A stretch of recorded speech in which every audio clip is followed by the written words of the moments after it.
Let's Talk is a podcast that discusses mental health issues such as depression, anxiety, suicide, and drug abuse. Please be advised. On average, 1 in 4 young people aged 12 to 25 in Australia experience some form of mental ill health. With COVID and the world's current socio-economic climate in 2022, that percentage is closer to 1 in 3. We've been dealing with this crisis for years, but the stigma of talking about your mental health still sticks. And that's just insane. So let's talk about it. Welcome to Let's Talk, episode 1. I've got a little excerpt here from our guest before we bring him in.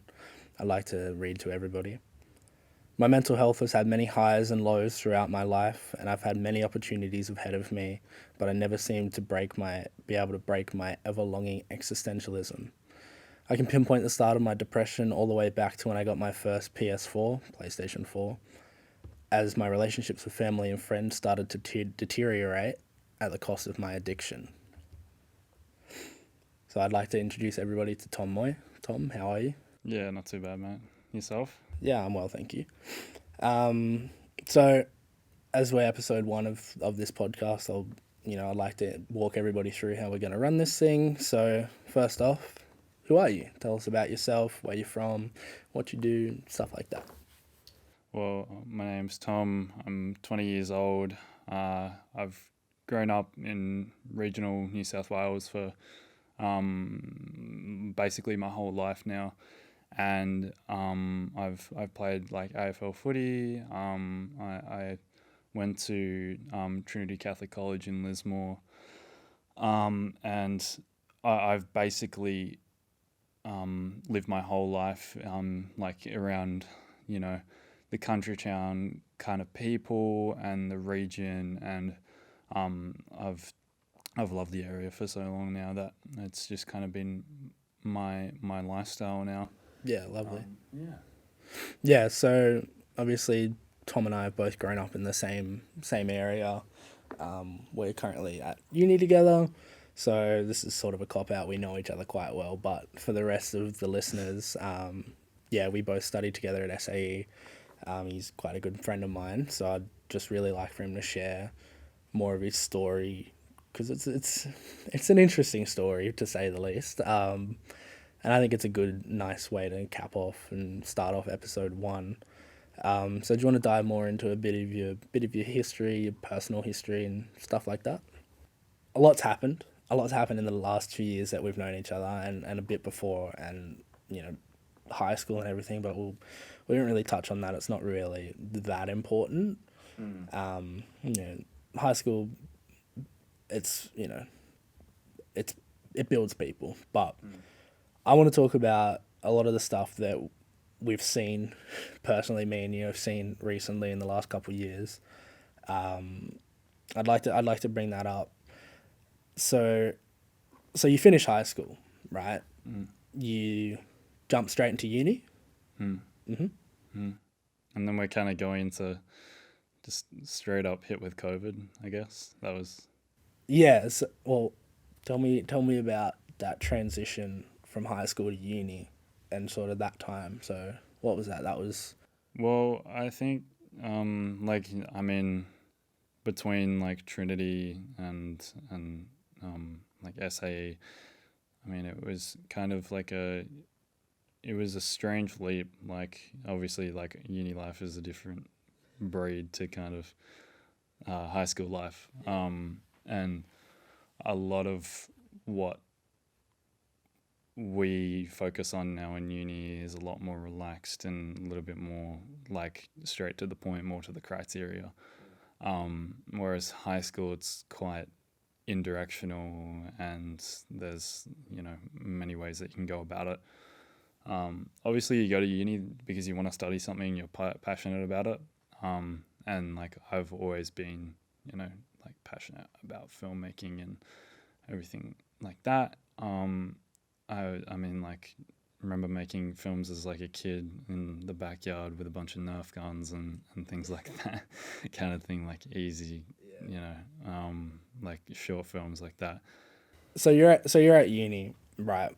So how do you feel personally that transition from high school to university life and sort of becoming an adult?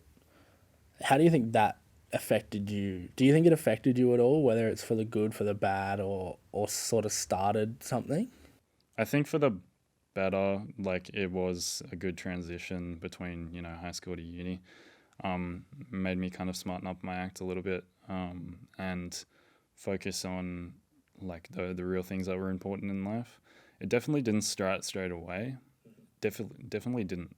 And like in my high school years, I was prone to just be the one to kind of fuck around and just not do my schoolwork or anything like that. And that was mainly because of the addiction that I struggled with between me and a box. Yeah. So that'll take us to our opening point. This addiction. Do you wanna talk more about that? And so you said it was started and began around a PlayStation 4. Sorry. So yeah. Do you wanna elaborate more on Yeah, that for us? yeah, for sure. Um, I say that I think it started there because, like any addiction, like drugs or alcohol or any of that, or gambling, there's always a dopamine hit that obviously these things give you. And I started prioritizing and nourishing myself to just be on that console all the time. I was addicted. Like my mom from an early age actually wouldn't let me have a PlayStation, and that's why I wanted it so bad. It was let go, and I never actually got one until around about the mature age of like 15, 16. Yeah. Um, and I think because mum let me have it like around that year, it was probably I was probably a lot less prone to this than a lot of other kids. Mm. Like I know parents that have let their kid play GTA 5 at like the age of 13, and then like you watch that child grow up, and they can either take it positively and then come out of it, or they can take it quite seriously, and that can lead to different kinds of pathways that we have no control over. You could fall into like seeing the drug or alcohol abuse at a younger age, or like strippers or anything like that, like within the game. It kind of desensitized you in a way. Yeah. Why I think my own depression, I would say, I struggle to say the word depression because I for so long now I thought that I wasn't depressed and I was kind of just sad all of the time Yeah. and felt quite numb, is because like any addiction, it starts out with a couple of hours, like on your friends and everything like that. Then it's slowly divulged into playing it for hours on end a day, things like that. And because we kind of like in our society today, I would say that generally we kind of stereotype and push aside a lot of the things that are actually not normal about this kind of addiction. Like I'll see like memes about like playing games for like 11 hours straight, Yeah. and it's like, oh, you need to up those numbers or something Yeah. like that. I'm like, no, this is actually not fucking right. Like you can't be on this thing for like so long a day. No, for sure. I was on it to the point where my relationships with friends and family started to deteriorate, and I started getting aggressive. Mm. I I first and foremost have never ever like used my physical, like I've never used my fists or I've never used my hands to hurt anybody.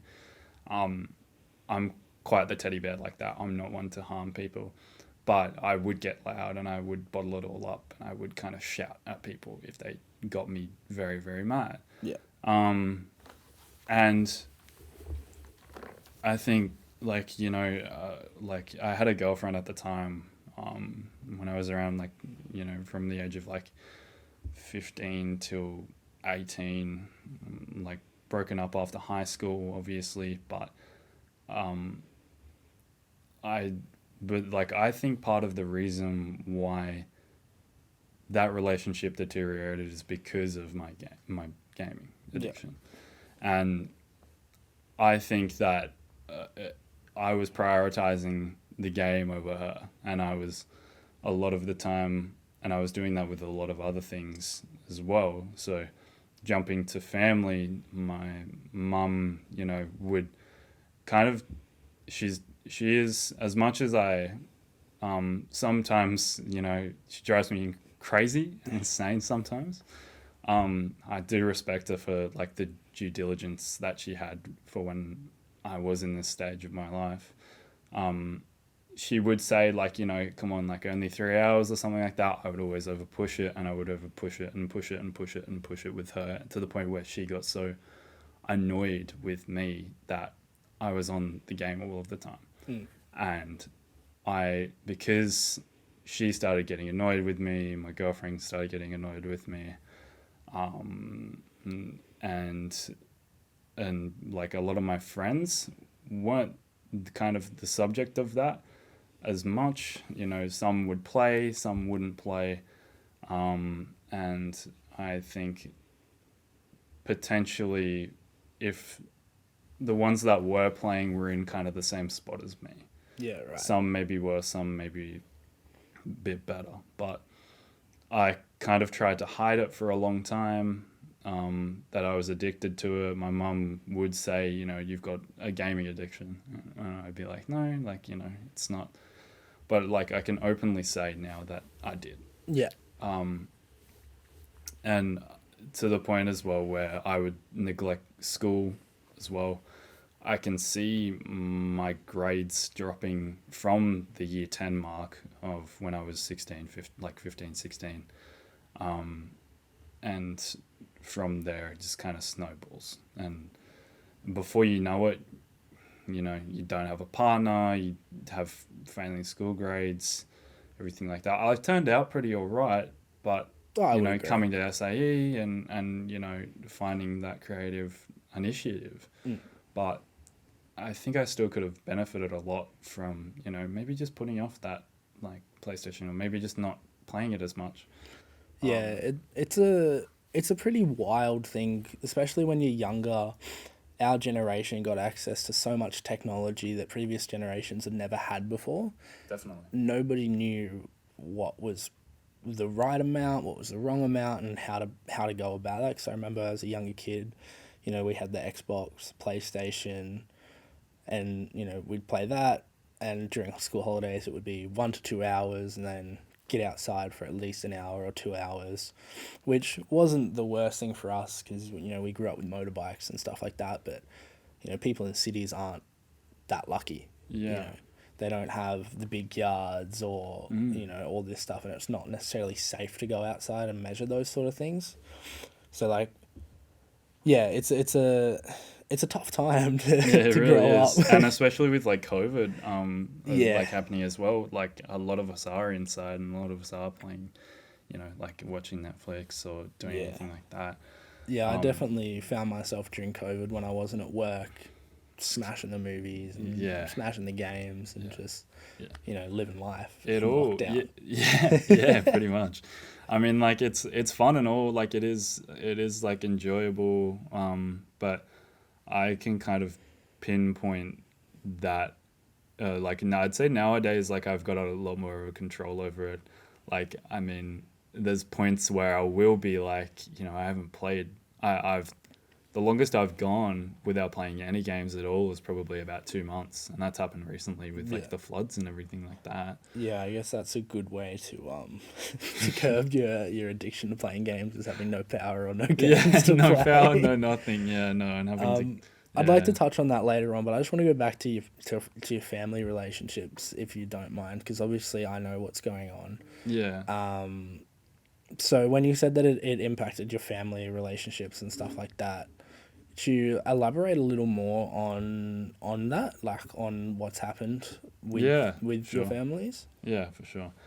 Well, a lot of around about April last year, start of April last year, got kicked out by my mum, and Rough.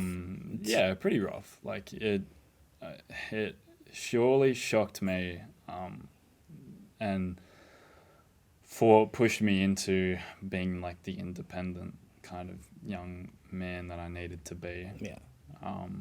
I definitely think like it all started with that like kind of aggression as well. I think like it was the stupidest, most utterly dumb argument, and it was just over dinner, Yeah. and I was cooking dinner, and well, I wasn't cooking dinner quite yet. It was over what I was going to cook for dinner, and I think I told mum like 3 times, and the third time I arced up and I got really mad, and I was like, some dumb shit like, we're having chicken snitties.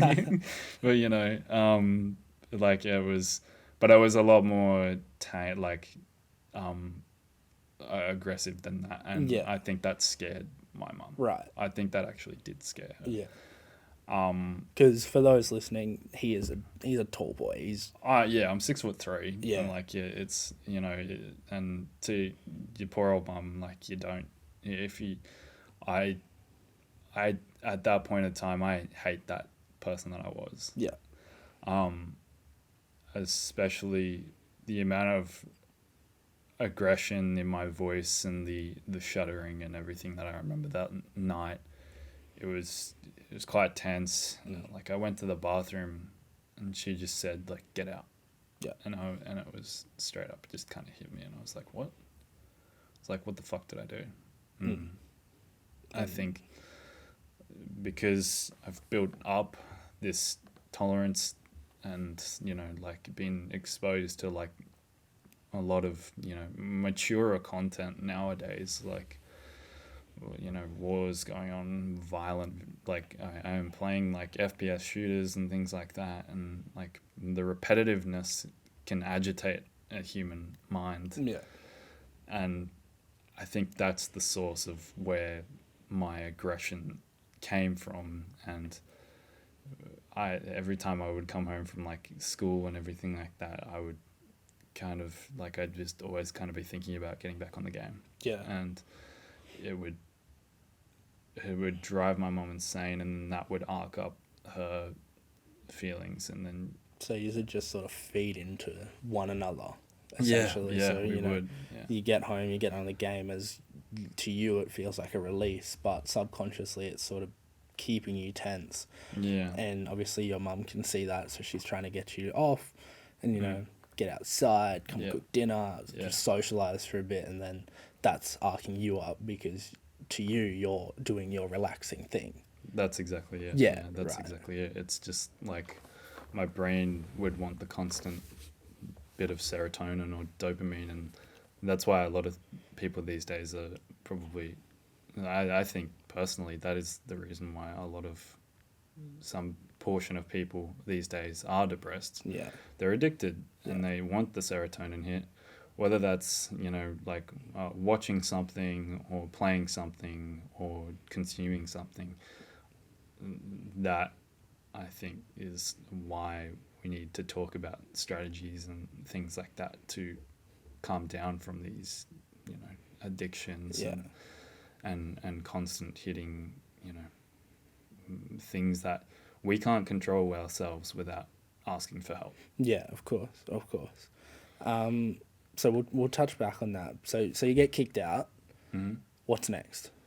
So basically, after kind of having that like fight and like discussion with my like gran, I was just like, well, the one sort of source of independence is my car, and that's what I rely on to get to work and I get to uni with.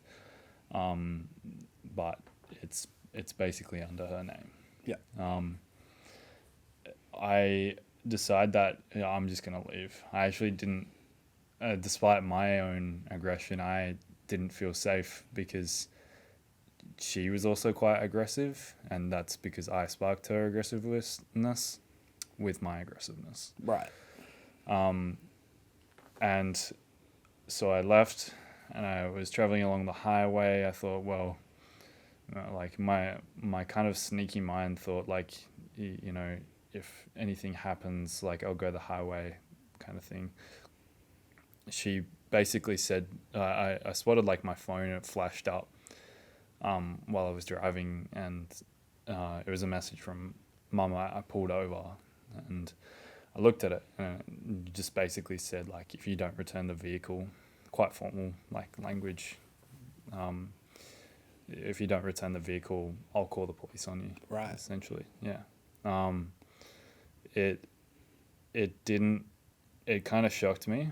I was probably at the side of that road for about another good 5 minutes. I got out of the car and I like paced around. And I was panicking. She told me like, and she'll basically call the police and report a stolen vehicle. On her own son. Yeah. So Yeah, that's... it's a bit fucked when you think Yeah, about it. it's not something that you'd think a mother would do to her own son No. with the transport that he's been driving for the last year, 2 years. Yeah. Yeah, 2 or so wow. years. Yeah. Well, you know, depending on how far you push a person, it can kind of surprise you to what they come out with. And yeah, of course. so, you know, eventually I just got back in the car and I went back home, and I went back into that granny flat, and I called up some friends, like my best friend, like, you know, at the time it was like, I've got a few best friends, but the one person I always kind of have known for a long time now was Kian, and I called him. He was actually up in Brisbane, but his parents actually came and got me and said, you can stay with us and everything like that. And I told them like I've just kind of been like driven to the point where I had enough of home, and I didn't feel like home was home. Yeah. It felt misplaced. And whether that's because of my own doing, or whether that is because of, you know, me pushing it on to other people, you know, it's never a good feeling to have. No, of course not. So, yeah, that's rough when you think about it. So you were, what, 18? It was last year, so I was like, I just turned 19. Just turned 19, yeah. So, yeah, wow. You know, obviously thinking from my own family, I couldn't picture that happening to me, so I don't exactly understand how that must have felt, but yeah, that's rough. Like, there's no real other way to put it. You know, I'm assuming you weren't prepared. You know, obviously you got a job, but you don't have much saved up for a place or anything like that. And no bond or anything like that. Money. With the way the real estate is in this area for us young fellas, it's hard. Yeah. So you stay with Kian's family. I do, and Kian lives on like the main road in South Lismore. He's lived there for like about 4 years now. Like midway through high school, he moved there, and so you've been there before. Yeah, I've been there before, and I was like accustomed to going over there for parties or anything like that. Yeah. Like, I love the place. It's like it was the only other place that kind of felt like home. Going on from there, it wasn't always quite the same between me and Mum. Yeah, I went back a couple of times. Very, very small talking between the two of us. You know, it was quite tense. She felt as though like I was, you know, just acting up. And at that point, I think I was probably at my lowest, and I was feeling suicidal. Yeah. Like I was probably at the point where like I don't have much contact. I didn't have much contact with my dad at the time, and I just had my grandma, and I had Mum, all of my cousins and everything like that. I haven't really had a long connection with, and, you know, relative connection with, and I didn't really talk with them all a lot. Yeah. So I felt like Mum and Gran were the only family I had left, and Mum was a key important part of that. And after that night, it just never really felt like she essentially like was close family to me, and it felt like it felt like she was in the wrong, and at the point I didn't realize that because it could have been to do a lot with me pushing it onto her and stressing her out. Yeah, so it's sort of one of those situations where both parties are in the wrong, but each party thinks the other one is in the wrong when realistically both parties have a part to play. Yeah, it's a point of where it's like two people and they're clashing, and they're not pushing past each other to solve problems. They just keep fighting at each other and keeping it tense and back and forth and back and forth. I think everybody's probably been in a situation like that at one point, depending on obviously the scale and intensity, but everybody probably understands what we're talking about. So because really your main, at that time, close family is your mum and your gran, did you feel sort of alienated from your gran as well because of the fact that she lived on that same property and you weren't really allowed to be there? Yeah, well, I'm quite close with my grandma, and my mum and my grandma actually. An important note to mention is that my mum and my grandma actually, at that stage, hasn't been talking for about nine months or so. They have had previous arguments, before. A lot's led up to it, all starting from like my uncle's death, basically, which was my brother, my mum's brother, and my grandmother's son. So it's quite saddening losing their own, your own son. Yeah, of course. And especially to something as simple as like a heart attack. It's like quite harsh. Yeah. Ever since that kind of stage, I think mum and gran fell into their own kind of sadness and depression themselves. And my grandma, around about when I was in year 9, I was about like 15, 16 at the time, she actually developed breast cancer, and she had to go through chemo treatment, everything like that. I had to, like me on my like red piece, had to take her to doctor's appointments and things like that, and I was quite dependent on in that stage. And she basically couldn't drive, and a lot of chemotherapy patients, they have a thing that they refer to after chemotherapy. I think it's called the chemo brain. It's kind of like early stage dementia. You're forgetting things, you're saying things that are quite out of the ordinary, everything like that. And I think that sparked quite an annoyance between my mum and my grandma. And I kind of always just played it off like, Gran's old. You just got to kind of take care of her. Now a little bit extra, but she's still like a functioning human being. She gets around in like a big 2-ton Land Cruiser, grey-haired old lady, but she's quite the woman. Like she owned a fruit shop and raised 3 kids, all also being a single mum, and that was a tough time. And I respect her for that. But in her old age and with cancer treatment and everything like that, she kind of started to obviously deteriorate, and that was quite saddening for me. So I kind of just wanted to have the time that I could spend with her, while she's still alive. And for those in the audience, she is still alive today. I still talk with her and everything like that. And she's a lovely woman. Yeah, she is a trooper. She gets around, and I think basically going off all of that, that's a lot of build up to why they hadn't been talking in 9 months, and it's a lot of what Gran has kind of said just in that kind of chemo brain, post chemo. So brain.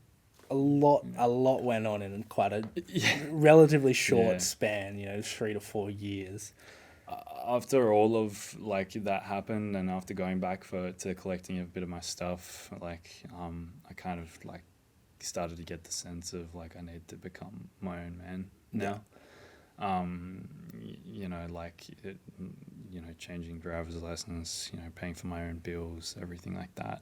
Sort of Cooking my fully- own dinner and fully things like starting to separate that. Yeah, as much as you can yeah, from reliance, or not Yeah. necessarily reliance, but at least severing those ties that you've got with your mum definitely. and family, while staying family, but not having Yeah. to message her about your license or mail or stuff Yeah, like that. yeah, everything. Yeah. So while all this is going on, what are you doing to?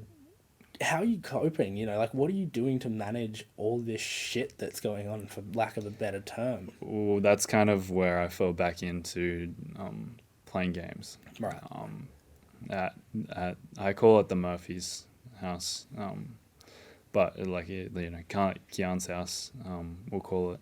At Kian's house, I basically was in this little room by myself, single bed, like desk, everything like that, and I was grateful for what I had, and I respect Kian's parents a whole hell of a lot, but because I had no real kind of parental control around, that led me to fall in even more further into the gaming, and so I started having 4 a.m. nights every night, Yeah. and it would be quite draining, and I would put off uni work and things like that. But at some point, I don't know when, I realized that I couldn't do this for longer. I was tired all of the time, and it was still affecting like my relationship with friends, girlfriend. Yeah. And obviously like Gren as well. She was worried about me. She says to me nowadays that I am the only thing that she has left. Yeah. in Okay. life. And That's a big. that is a weight. big thing. Yeah. It's quite depressing actually, and Yeah. I don't want to let her down. Yeah. I like growing up.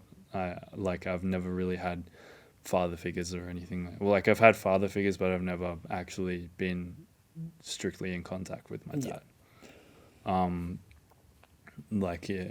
there's a lot of backstory behind that.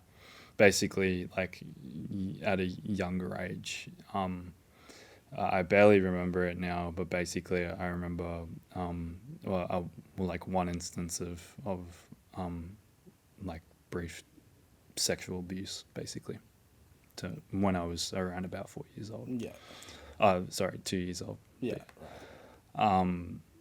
And from there, there's been court cases and things like that. But I won't tread on that too much. But it is could a be for good another one if we want to talk about it. for sure. So But yeah. obviously, you got all this shit going on. You're back at the 4 a.m. finishes, and you got class at 8, 9 o'clock in Byron Bay, which is like a 45-minute drive. So pretty much, and at that point, like when I was feeling drained, I decided I had enough and I needed to get help. And everybody around me kept saying, "You need to go sort yourself out." Yeah. So you went somewhere and you I started did. seeing something? I did, and that's kind of like a little bit of an uplifting turn in my life. Yeah. I went to the doctors and listened to my friends, and they said you need to get a doctor's referral and do a test. And I went, and they give you like a test basically to determine whether you suffer from like stress, anxiety, depression, everything like that. It's like a little assessment of your situation. At the start of like when I first did my first assessment, I think out of the 50 marks, I believe it's 50 marks that they give you, the higher you score, the more likelihood of that you could be suffering from, the anxiety, depression, stress. I think I scored about like a 45. That's high. So it's pretty. That's pretty fucking high. That was Yeah. pretty fucking high. Wow. Okay. So you do this test. You score quite high in your depression levels. I guess we could. call it. I think it's called a stress, like SDA or something like that test or something like that. Right. I don't know. They abbreviate it, but after that, I was referred to Headspace, and after that, I was referred to Headspace, and I got like some help basically. Yeah. So you go to Headspace. Obviously, internationally, I don't think Headspace is a thing internationally, but here in Australia, Headspace is a youth mental health organisation, which is generally all government subsidy, all non-profit. So it's quite free and it's quite good for most. They're not a trauma counselling system. They're I don't know how to explain it. They're there for the smaller stuff. They're not trauma psychologists or trauma psychiatrists. They're youth access clinicians and counsellors. They do have psychologists and they do have this and that, but they're less specialised. They're a blanket organisation, so I know some people have had negative experiences, some people have had really positive experiences. I personally had a really positive experience with them when I was there. So in saying that, how was your experience? Well, initially I was pretty like timid with it. Yeah. It's kind of like, make me go do this kind of thing. Make me talk about my feelings. And all this bullshit. Yeah. I was like, but like I slowly began to realize like it is really important to talk about these things. I'd probably say like about 2 months later, 3 months later, I was starting to feel better about myself. I think at that point I'd had around about like 3-4 visits maybe. Yeah. And it would be like every 2 weeks or something like that. So maybe maybe around about 4 or 5 visits. Yeah. And at that stage, I started to take some really big moves in my life. Like first and foremost, I broke it off with my girlfriend at the time. And that was to do with a lot of reasons. And number one, first and foremost, was for me, I felt that for me to fix my, like, for us to, like, for me to have any sort of healthy relationship, I felt that I needed to fix myself first before I dived back into that field, because I didn't want my actions or emotions to have any effect on anybody else and be anybody else's responsibility apart from someone external to my lifestyle and my life, and obviously that's what Headspace is. It's someone that is external from your life. They're not involved, and you can deal with the stresses and anxiety that life has to offer and give, and then being this external asset of just expressing everything that you're feeling. And sometimes I would sit there and I would talk for a straight out of like the 55-minute period that you get, I could talk for straight, like to 50 minutes of it. Yeah. I found that as well when I was there, that I would just ramble, and then, small bits of advice were given. Yeah, like it was a good ramble, but sometimes it's just good to have somebody to just vent to and just speak. And they would do like the smallest little bit of prompts and things like that, like the smallest little bit of like, last week we talked about this and everything like that, and like, how's that going? And then like, if it went well, if it went good, if something new came up that upset you, you could just talk about it. It was just it gave me a very positive environment and uplifting environment that hopefully I could be like a better person, basically. Yeah, wonderful. So did they teach you any coping mechanisms, or have you sort of developed any coping mechanisms yourself that you found have been really, really, really helpful? Definitely. I think I think the main thing was especially when my Headspace person said to me, is that I needed to find a better outlet. And my outlet at the time was, playing video games, or, like I had video games, uni, and work. Yeah. And that was pretty much my life. Yeah. Now, I was on and off with the gym during high school, but I never considered it to be like a kind of a disciplinary kind of hobby that Yeah. I would do to better myself. So I started going to the gym, and a lot of like, you'll hear a lot of medical professionals say, like a physical exercise is the kind of best source of outlet Oh, that 100%. that will and would help depression, anxiety, and stress. It's something that is, you're moving your body, and you're sweating, you're getting all of the like things out, and you have that outlet there. And I started to see small changes in my body. Like I don't take like protein shakes before the gym. I don't like do any of the pre-workout stuff or anything like that, but I would start to get that positive kind of feedback to my mind to say, hey, you're actually like helping yourself. And it's not like, it's a reward that is improving yourself, not a reward that is bettering or feeding that dopamine to Yeah, so instead of it being that cycle of, oh yeah, video games are cool, gotta kill, yeah, that's awesome. yeah, yeah, And then you I keep want going more, into video games. I want more, yeah, It's, going oh back yeah, to it. you've gone to the gym, hell yeah, I've just smashed out a good set. I've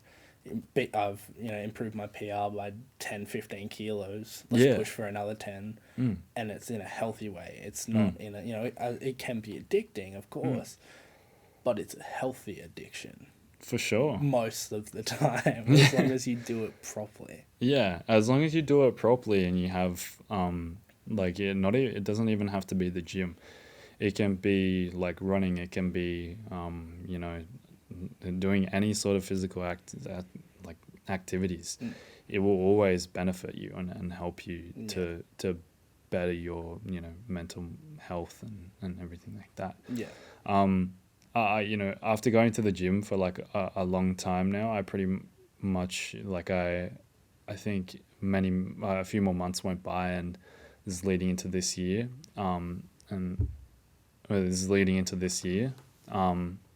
But basically, I noticed that I had some weight drop off. I think I lost about 12 kilos.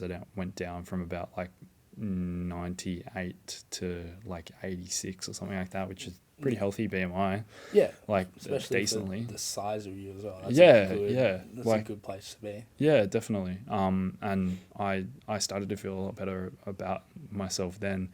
And I not only felt physically stronger, but I felt mentally stronger. And I know after like a long time of going to the gym and having that outlet, that I built myself up, not only stronger physically but mentally.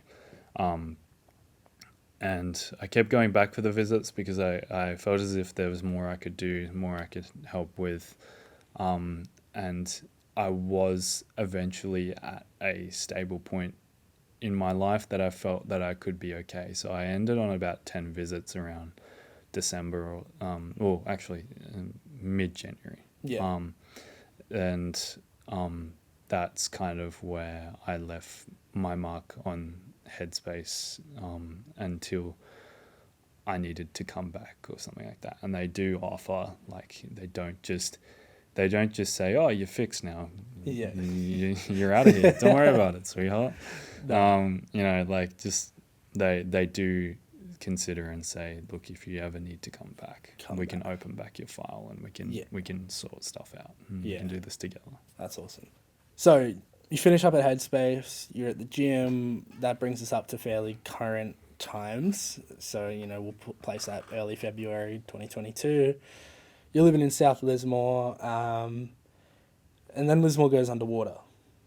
For those who don't know, Lismore at the end of February, start of March, had its biggest flood ever. And South Lismore is an area that got pretty affected. So how did you fare? Yeah. This was kind of a flood that none of us really saw coming. No.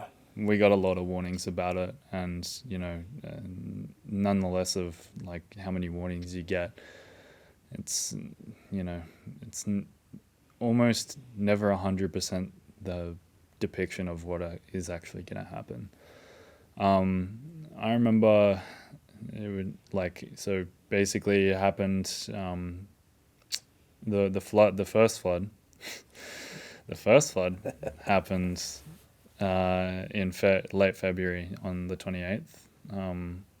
And it was actually right after a little birthday weekend that, me and Luke got back from, from the Gold Coast. And I remember going from basically, partying and clubs, having fun with my friends, laughing and having the best time of my life on my 20th, to being knee deep in flood water, rushing to get stuff up and panicking that, our lives are at risk, basically. Yeah. We decided to stay at the house. Kian, going through the 2017 flood, he was, but I trusted him with his kind of experience of floods and everything like that, and so I made the conscious decision to stay. I eventually, with that, I stuck by it, and we stayed, and it was just a matter of waiting. So there was a lot of rainfall overnight. I remember going to bed at around about 11 o'clock and then waking up at about, I think, 3 a.m. or 2 a.m. when they said it was going to hit a peak at like 6 a.m. The times kept getting quicker for when it was going to peak. Yeah. It started at 9 a.m., then it went to 8 a.m., then it went to 7 a.m., then it went to 6. And when I woke up to basically, someone coming in my room. I don't even remember which one it was. I was so tired at the time. They just said, like, get up. There's water downstairs. It's knee height. And so I like rushed downstairs, and just the whole living room and the kitchen and everything downstairs is just flood water, brown, mucky, disgusting, dreadful flood water just spread throughout the downstairs area. It's a harsh wake up, isn't it? So I remember I live further away from the river. I woke up at probably 2 a.m. to all our drains backed up, and we had roughly probably halfway up my leg in terms of height under the house of just freezing cold drain water. And we pulled everything upstairs out of our garage and bottom storage area, and then went back to bed. And then by probably 10 o'clock, it was completely under our house. We had almost, like you guys, knee height. But by 10 o'clock for you guys, that was a lot worse. It was a lot worse. It was probably 10 o'clock, knee height on the first floor where you lived was knee height on the second floor where we lived. Well, not quite knee height. It was around about ankle height, I would say. The house is kind of a little tilted, so like some areas it would be kind of ankle, in some areas it would be shin. Yeah. And basically I just remember getting my shit together. I had like my camera equipment and my computer in my room, and at the time they were saying like, we have no idea how high this is going to get. So No. I was preparing myself to basically lose everything, and I already was feeling the guilt because I'd seen that Kian and my other roommate Regan and Sam and Kian's girlfriend at the time, current girlfriend. They already had lost pretty much everything downstairs, and there was a lot of emotions being displayed like during that moment. Yeah. I was awake from around about 2 a.m. until later on that night at around about 6 o'clock. But the events in between that, we basically got anything that we found that we would need into a backpack, or like anything like that. And at about 6 a.m. I called SES, and it was quite kind of, if you've ever seen in those like kind of horror movies or like military movies, you know, like when there's a transitional change in time and they count something. I was basically counting the level of steps that were exposed and timing the time in between Yeah, as the water steps come up. as the water came up. Yeah, It was wow. quite scary to me. Because it come up fast. It came up very fast. And I like was timing it, and 1 minute it would be like one bit of time it would be like 32 minutes. Next step it would only take about 29. Like it was pretty gradual, rising of the water. Yeah. And like it kind of plateaued eventually at around about like 25 minutes per step. But I like kind of figured we only had about like maybe another 2-3 hours before it got up to a height that we had to be swimming in it. Yeah. Luckily enough, we were evacuated by SES on the second floor at the second floor window, and the kind of traumatizing thing to think about was that where we were rescued from at the second floor window, the boat outer like rim matched the height of the windowsill perfectly. Yeah, That amount of water a spread throughout lot. a fucking town is insane. Yeah. It's having been to that house. It's so hard to wrap my head around how high it actually was. Even seeing the mud and the crap there afterwards for the cleanup, or even just the whole town. It's just insane to put it together. Obviously I was fortunate enough to not have to evacuate, but I can't imagine what that would do to somebody, especially when it then keeps raining. And fortunately for you, you managed to keep a lot of your technology and a lot of your expensive stuff, and clothes can be washed. I like to think, like during the time, I was quite thankful that I was just able to get out with my life. Yeah. As dramatic as it sounds, it is the realism of it. It could have gone potentially further. Thank God it didn't, but if it did, then who knows what it could have happened.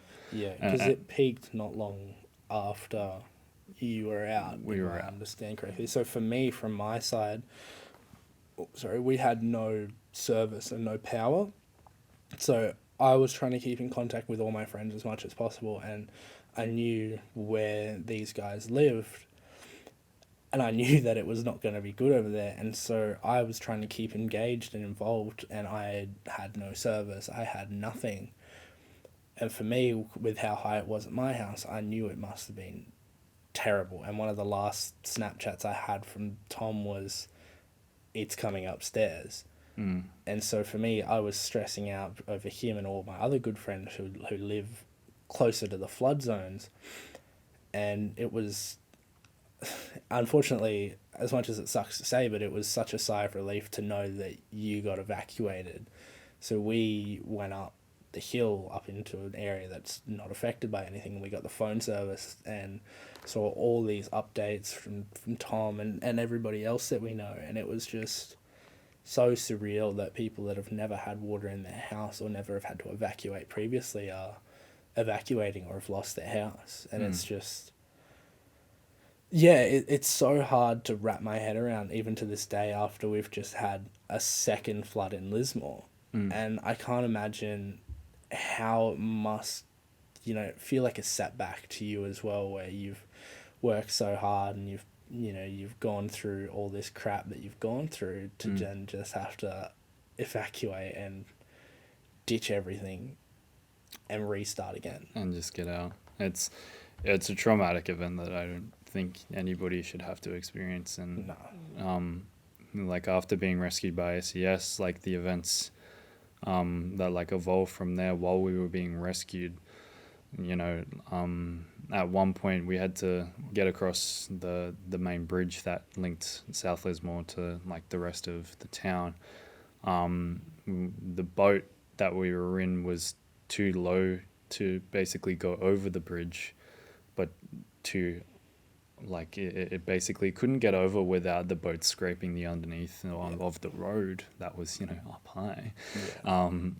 So we eventually had to basically get out and then get rescued by another boat on the other side, and there So was you had plenty to- of civilian boats and kayaks and jet skis and just anybody out there because the SES were just undermanned, and like there wasn't enough basically people like you in the SES to manage the whole of Lismore. If we Yeah. didn't have civilians and just everyday regular people with that happen to have their dinghy nearby Yeah. rescuing people, I would say like our like death toll or anything like that could have potentially have been higher. I Yeah. don't know what would have happened. And this isn't bashing on the SES or the police or anything like No. that. They were just under-equipped, and that's not their fault. No. But yeah, our town is so thankful for the flotilla, is what everybody calls it, of civilian boats that we've had. I personally Definitely. know somebody that pulled 50 odd people out, just himself in his little fishing dinghy. It's just mad. It's just mad. And I'm grateful for like everything that the SES had to go through. I bet they were just completely exhausted like Yeah. at the end of it. After being dropped off by that SES boat when we had to get across the bridge, there was basically we were with two other, like a couple that had like 3 dogs, and there was people just carrying their animals over that bridge, and we had 1 dog without us, and regrettably we had to leave the cats at the house, and we thought, well, maybe they could jump from bench to bench. It's quite a cruel thing to think about, and you had to kind of come to terms with it, but it was just something that we couldn't take them. They were so skittish, and that kind of seemed to be relevant. A lot of people kind of just seemed to have dogs. I didn't see too many cats or anything. Dogs like are that. much easier to catch. Exactly. And I remember carrying these guys like dog, around about like high thigh height in flood water across this bridge, just this dog on my shoulder, just kind of like lugging through the flood water, and like all of us were just lugging through it to get to the other side of the bridge to get rescued by another boat. And it didn't take long, but I had to give that dog back to those 2 people, and as we were going down, it was there was power lines that we had to push up or either duck under because it was that high down the main street of Ballina Road Yeah. to basically like get through. Yeah, And that's just like, again, I just can't wrap my head around, even having seen it. I can't wrap my head around it because I wasn't there, and I mean, I don't even know if you can, having been there. It's just I think most of Australian or like any sort of people can imagine the height of like a petrol station kind of like overhang roof. Yeah. Where people go and they get their petrol. The flood height got basically matching to that, and like overtopped in some areas. Like it Yeah. was just unimaginable. it's wild. So you got out, and I know I'll bear this good news. You got back in, and the cats were fine. Yes. Thank God. They were. I was so thankful. Yeah. Yeah. Sam especially, I think, was incredibly stressed about them. And I don't blame her. I think I was a little bit more prepared, like a sense, and I wasn't quite coping with the fact that we had to leave them behind, but I was quiet about it, and I Yeah. kept it to myself so Yeah. it wouldn't stress everybody else out. Yeah. Kind of pushing on from that first flood, there was a lot of devastation, and there was a lot of cleanup.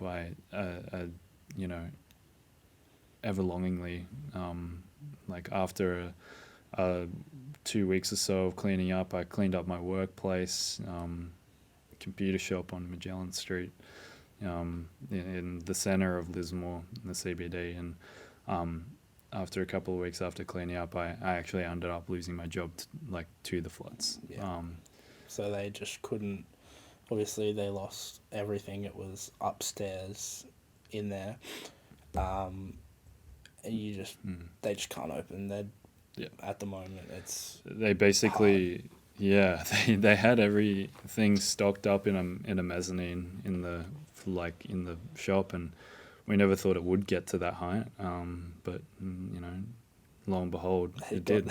It got there. It got there. It got to the knee height above the mezzanine in the apartment, above the shop. Yeah, It was that high in the CBD, and that's it was crazy. But anyway, it a lot of devastation was caused, and like some more than others. And I remember post events to that first flood, in talks with Regan, and pretty much after the events of the flood, I like he was saying to me, we were just like in our cars one day, and it started to rain, and we actually just felt extremely tense, and I was concerned that he felt the same, and we're just driving along that day, and when it started to rain, I was like, I gave it about like 1 minute before I was like, hey, are you tense? And he was like, yeah, and I'm freaking out. yeah. And it's just really, really understandable, I think, that it was just the smallest bit of rain was triggering to us after the events. Yeah, so it was a traumatic experience that you went through, and then for it to start raining again, especially when you're out, you don't have your home, your comfort place, you're staying at somebody else's house. It's terrifying, like, what is it going to flood again? And lo and behold, it has. It's, as of recording on the 1st of April, we're just gone through another flood, which has gone straight through the town again, that's struggling to rebuild. Thankfully, you're not down in town anymore. You're up high. Yeah. But some people aren't. Some people have had to evacuate their evacuation areas. Some people that we know have had to go to Brisbane because the area that they were in is now flooded again. And I think that's just, it's terrible. And the impact that it's going to have on everybody's mental health for years to come, when our town's just been smacked by 2 floods back to back within the span of 5 weeks. Do you feel like it's set you back to a point that you were at previously? I feel a little bit like we're back to square one. Yeah. I can't imagine, like Kian's parents, their sense of how much they have lost. They only moving there like just before the 2017 floods. They've technically been through 3 floods: 2017, 2022, and the second of 2022. So it feels like we get back stuck into a bit of a rut in this kind of situation. I know my thoughts to kind of move on from the floods. I kind of think everybody has their own way of coping with something like this, and if you have been in something like that before, then you might have a better way of dealing with it. But I know that for me personally, I said to my friends and my family and everything like that, after this point, I'm going to go back to Headspace and get more help. I know that that's an option there, and that I can go back and talk about things again if something as significant as this has spiked my depression or stress and anxiety. Like currently, as we're like talking right now, I do feel stressed. Yeah. And I do feel the anxiety and a bit of the depression building, but Yeah. I know that in the long run I will be okay, and that I can seek help. Yeah. It's important. And it's sort of on the point that mental health isn't this thing where it spikes and it sucks. You go see someone, you talk about it, and it's good and it's over. It's this constant thing that people have to deal with over and over and over again. And it's just, sometimes it's really hard. Sometimes it's all right. Sometimes it's sweet, and you're cruising along. You don't feel anything. Like, well, you feel good. Like, you don't feel bad, and then it can spike and it can go on again. And it's completely fine to always feel like you can go back, and you can go back and you can talk on something. Something from previous can pop up again, and you can just always repeat this. Is like you can just always go back and you can talk again, and you can go through the steps that you've gone through before, because they help. Sometimes they don't, sometimes they do. It's like you don't have to feel bad for feeling like you're bad again. Yeah. You can, it's not a bad thing to want to go back, and and you don't feel weak for finishing up and then thinking, it's over and done with. I'll never not need depressed help anymore. Yeah, I'll never need help again. Yeah. It's all like, you don't need to suffer through a kind of a depression guilt, like of feeling that I've been fixed, I don't need to be fixed again. There is always people there to help you cope with this type of thing, and especially such a big thing like a flood, causing mass amounts of devastation. There's a lot of things that come out of it. I know for me personally, I'm currently doing, like, I'm trying to get some employment at the moment, but I've been lucky enough to have some opportunities around me where I can earn a little bit of money to get by. And as well as I've had my mum, after a couple long months now of not talking to her at all, she's reached out, and we've better bonded over this, and she understands my pain. Yeah, well, that's awesome to hear that, you're starting to rebuild those bridges with a healthier relationship. Just on top of that, before we wrap up, do you have anything else you want to, any words of wisdom, anything you want to talk about?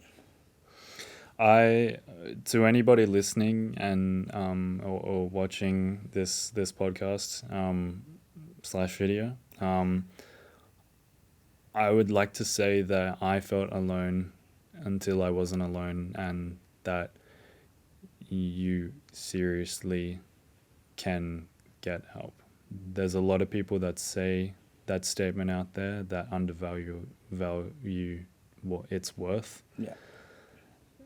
But it is truly important to get some help if you are experiencing any sort of depression, stress, and anxiety in your mental health. You are important. You're more important than you know. Yeah. Yeah, well, that's awesome.